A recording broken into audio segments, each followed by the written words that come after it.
On Story is brought to you in part by the Alice Clayburgh Reynolds Foundation, a Texas family providing innovative funding since 1979.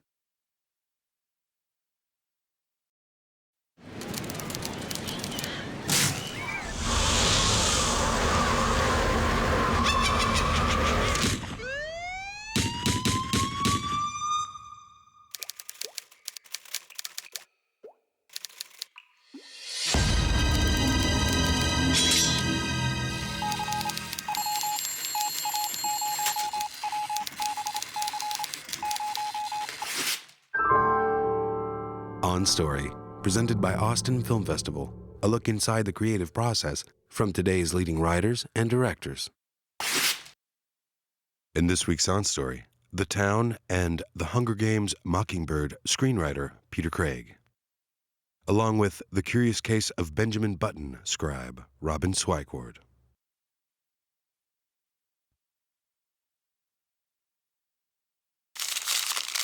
In this episode, Peter Craig and Robin Swicord dissect the character study behind the legendary screenwriter Frank Pierson's Academy Award-winning screenplay, Dog Day Afternoon. In this chapter, a great setup.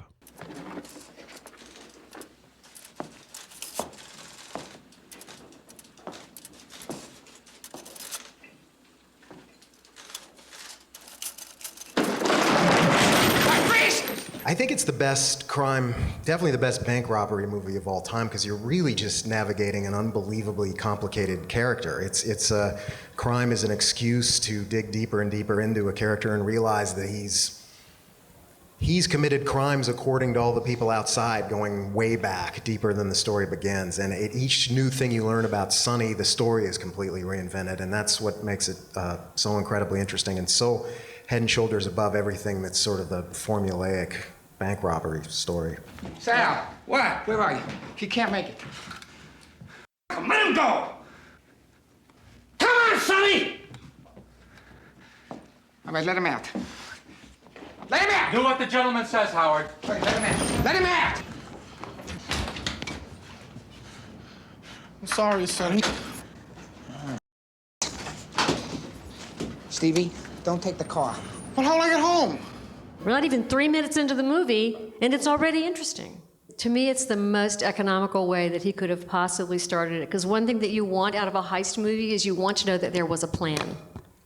And then when the plan starts to go wrong is when it gets interesting. So right away, because they all have their assigned jobs, you know that there's a plan. But they depart from it instantly. And they depart instantly because of something that comes out of Sonny's character, which is that he is compassionate and he's willing to let the guy go. And so right away you know something about him, which is that he's not cut out for this job. We've lost that era where somebody can be behind and panicky and desperate and have us still attach ourselves to them. And I think you immediately feel their desperation when they go in. It makes them an interesting protagonist.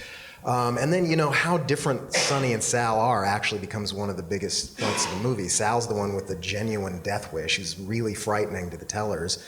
And Sonny's going to have one of the most interesting relationships, sort of short of Stockholm Syndrome, that I've ever seen with those tellers. Those tellers are the best minor characters ever in a crime movie. And there's three of them that never say a word, but you know exactly who they are. The one with the curly hair who's playing with the gun and kind of amused by things. There's the one who's the wife who has to get home and fix dinner for her husband, and he's more irked that she can't do that. There's the lead one who won't leave any of the rest of them behind. And the fact that they all relate to Sonny as he gets more isolated is a really sweet, interesting element to this that I think most screenplays just wouldn't have that degree of texture. And I think you're completely immersed in the guy, you're feeling for him, you're having a similar reaction to the first reaction the crowd starts to get for him at the end of the next sequence. Mm-hmm. So yeah, it's immersive, it's brilliant. Frank was a big person for planning ahead. He's not a person, as he said, screenplays are not vomited, screenplays are built. And so he had decisions to make, right? He's working from, I believe, magazine article about this guy. Mm-hmm. And he has to decide, where does this story start? What happens next? How does it get into trouble? How soon do I show the cops? So you get the joy of anticipating. So from the moment that he's like, okay, I'm going to take you to the bathroom, who else needs to go? you're so in the palm of his hand that when the cops show up, you are thinking, oh, well, now what's going to happen? He's not going to give up. He's not going to start killing hostages. How is he going to get out of this? So what we know of his character has put him into the situation where we're now going like, what's the next thing? The good thing is that Sal is genuinely frightening right behind him too. That we while we're starting to think that Sonny's maybe not capable of harming all these people, we're getting more and more convinced that Sal probably could. And Lumet does a really good job of showing all these tellers that are sort of afraid and cautious of the one guy and not of the other. Peter Craig and Robin Swicord, Understanding Sonny. One of the things that Frank said about that, in terms of your structure, there's that moment, something that happens that means that the character cannot go back and can only go forward when the old rules no longer apply. And he says that this scene is that's the second movement. He says you're a stranger in a strange land and you have to figure out how to go forward in chaos. So the climax of that is the realization is, I now understand how I can free myself from the situation. And that begins the third part, right? He's now just in it. He's in the chaos, stranger in a strange land.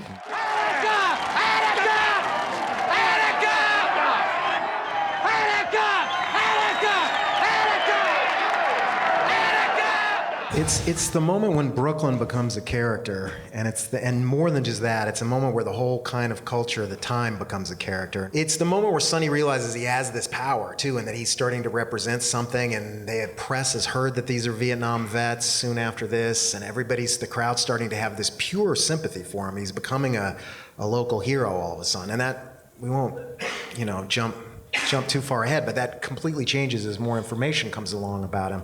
But that's where Lumet really expanded this outward and made it into a much larger story than it was. So it becomes less claustrophobic for him, but it also becomes a lot less claustrophobic for us, and suddenly becomes this social commentary, which Lumet always did so well. That's what's interesting also, is you do see that these people, that the people that they're arrayed against, you have to have like hierarchies within that. And so the cops who are on the street are going to be able to be controlled. But these FBI guys are going to increasingly emerge as the true Darth Vaders of the thing. And so we're beginning to see that already, that he can control the crowd, he can scare the cops, and we're also getting to see that compassionate guy that said, who wants to go to the bathroom? We're seeing another color to him, which is that he is very excitable, and he can almost become irrational.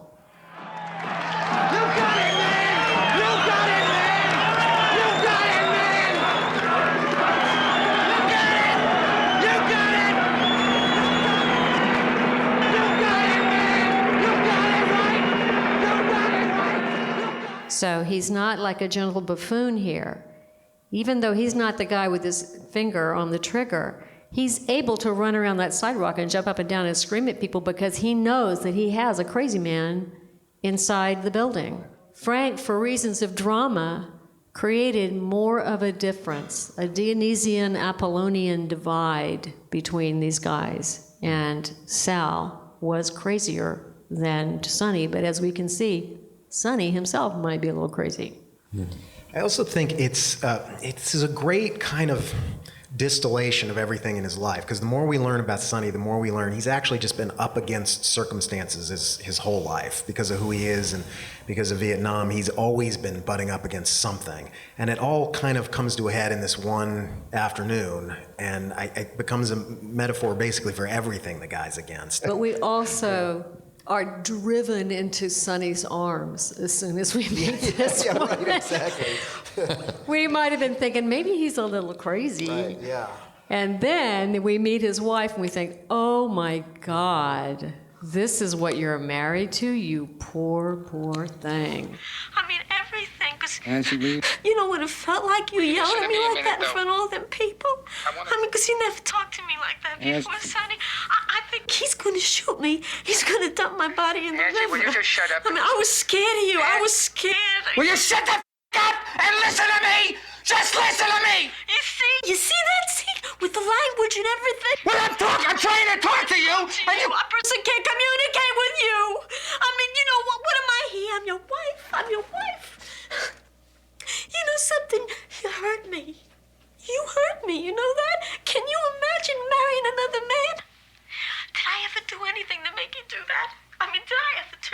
fat or anything. Okay, I know I let myself get fat. No, don't call yourself fat. Don't call yourself I know fat. you can't stand me to say I'm fat. Like I can't stand you being a bank robber, Sonny. That's what love is. Yeah? Well, you know what love is, right? Yeah, so if you know what love is so much, why didn't you come down here? Where are you? It's really necessary to re-embrace him when he has shown us his madness. And it's just a gorgeous orchestration. And it's also good to know, according to Frank, that his wife was not really like that. So he understood. I mean, this actually is a little closer to Frank's mother than to, and so, yeah, really. And, you know, it was just, you feel how overbearing his life is, and it helps you. You don't know the surprise that's coming, but it helps you understand it when you get the surprise of who he's really talking about when he says, I want my wife brought down here. Sonny's true motives. It's also the moment where motive enters the film. It's completely a testament to how seductive the film is, that this guy can have a heist and go into a bank and be set up to steal a bunch of money and be disappointed that there's enough and stay too long and take the extra risk that allows him to get himself in the predicament. And we never say, why does he want the money? And Leon wanting a sex change operation is why he wants the money. Where's Moretti? Out the end of the block.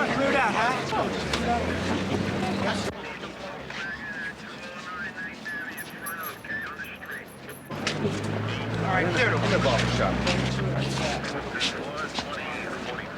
What's that? We went to Bellevue where you told us. Said he was his wife. They were married in a church. Jesus Christ. Leon! Leon!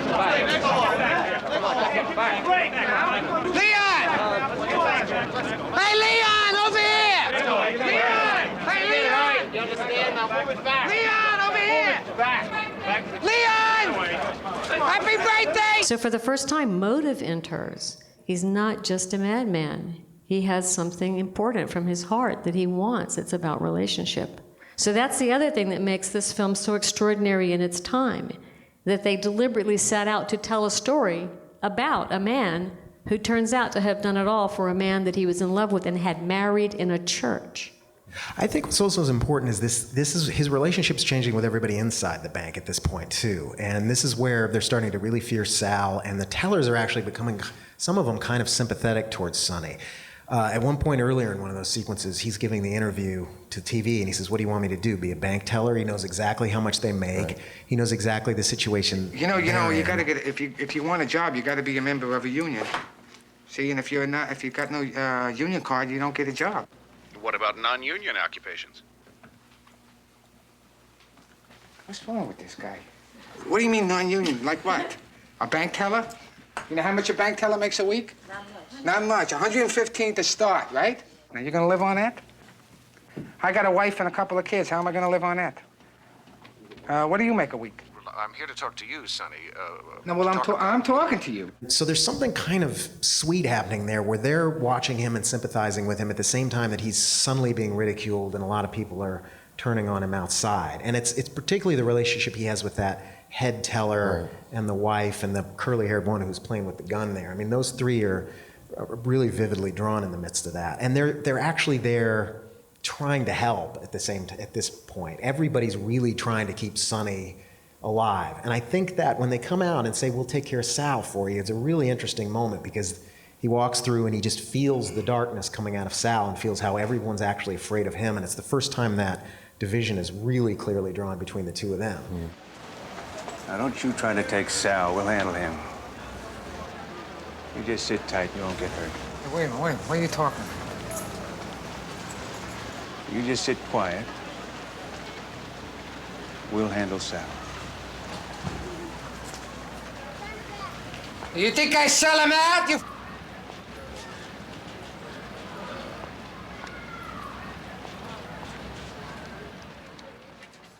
And Sonny's, being the kind of guy who wants to solve everybody's problems and overwhelmed, he wants to keep Sal alive too. So it's just yet another thing he yells back. We're just piling things on Sonny at this point and seeing at what point he's going to break.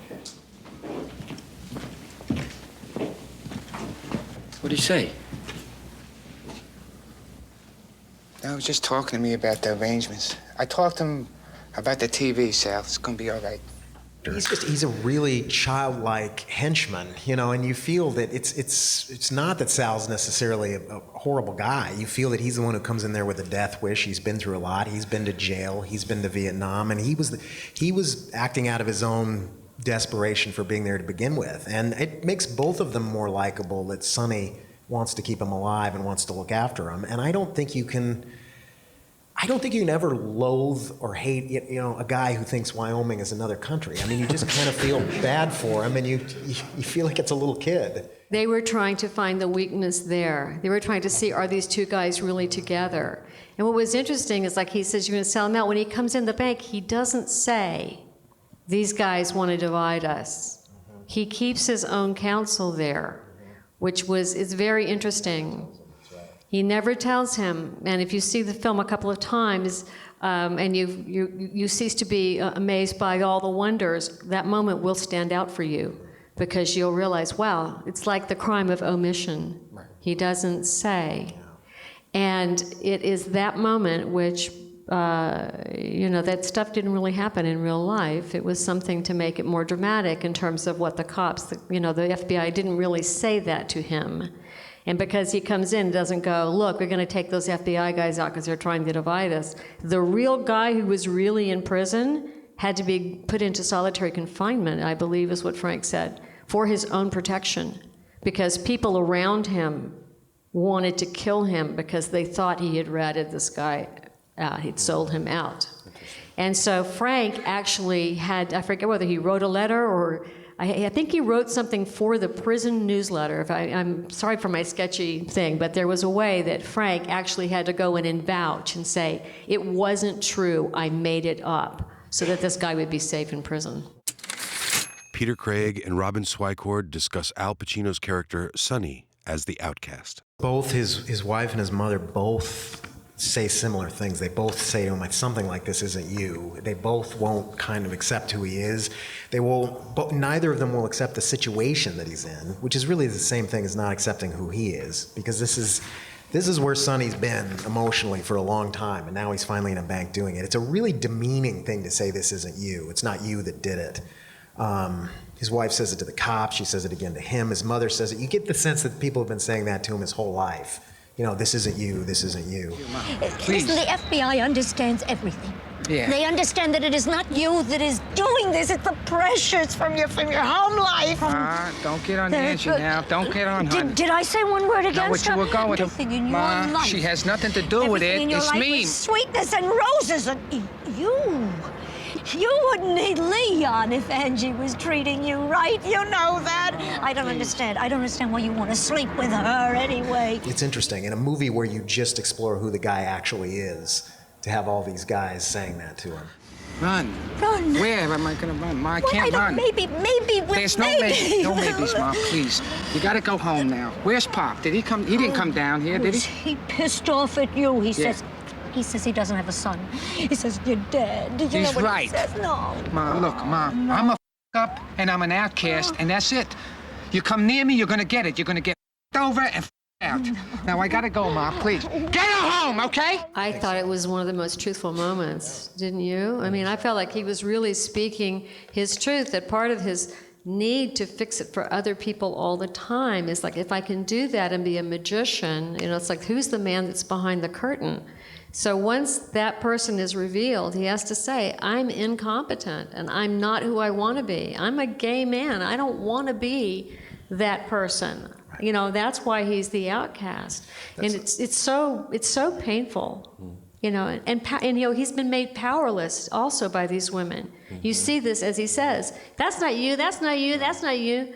You know, you feel that and you feel completely disempowered. Yeah. And Sal also says, I want them to know that I'm not gay. Right. Yeah.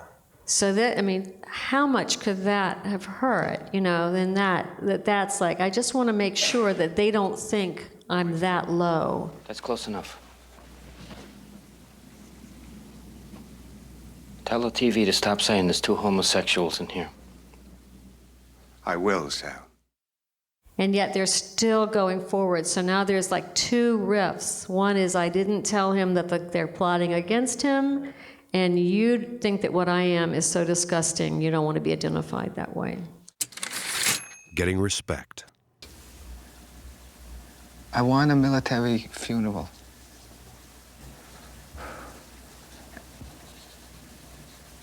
And I'm entitled to have one free of charge.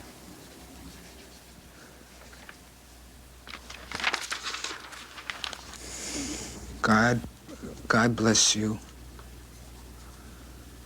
and watch over you till we are joined in the hereafter.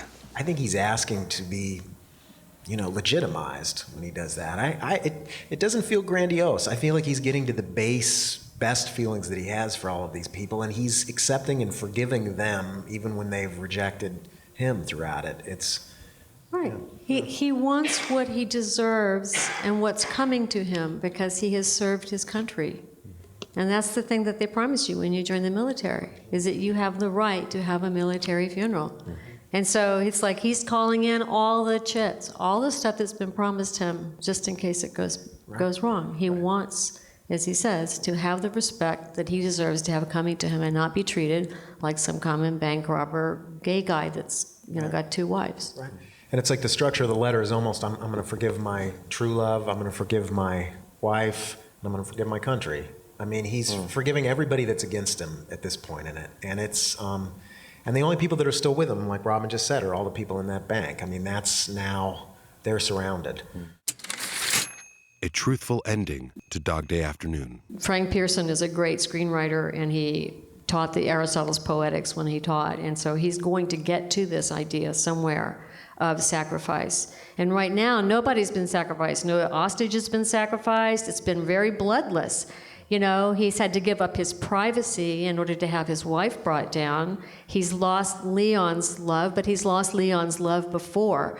Something big has to happen for us to feel the power and the importance in the ending of what his experience has been. Right. That's what's so beautiful, don't you think, about when they're walking out of the bank and they're all kind of roped together like this. It's like, in there, we were a family and we loved each other, and you accepted me even though you knew I loved Leon.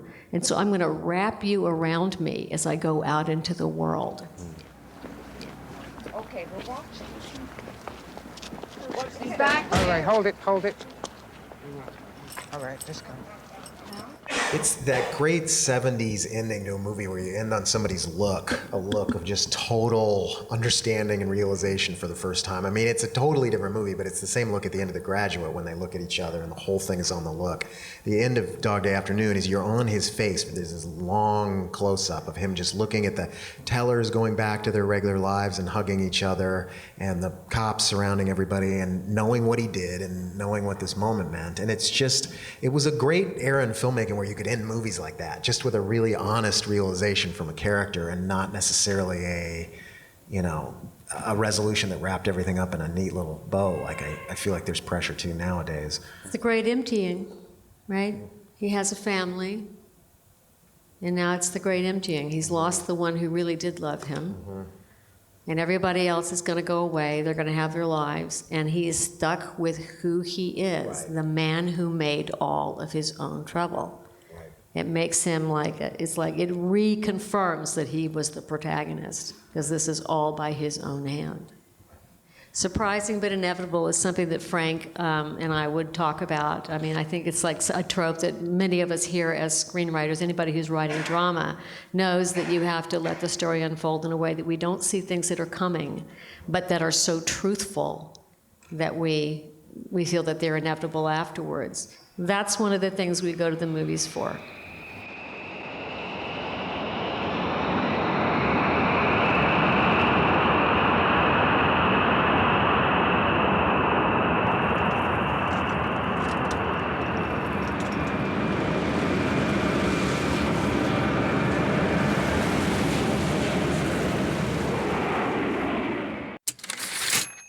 You've been watching a conversation with Peter Craig and Robin Swicord on Story. For more On Story, check out our free podcast at onstory.tv or search the iTunes Store. And get the book today, On Story, Screenwriters and Their Craft, on Amazon.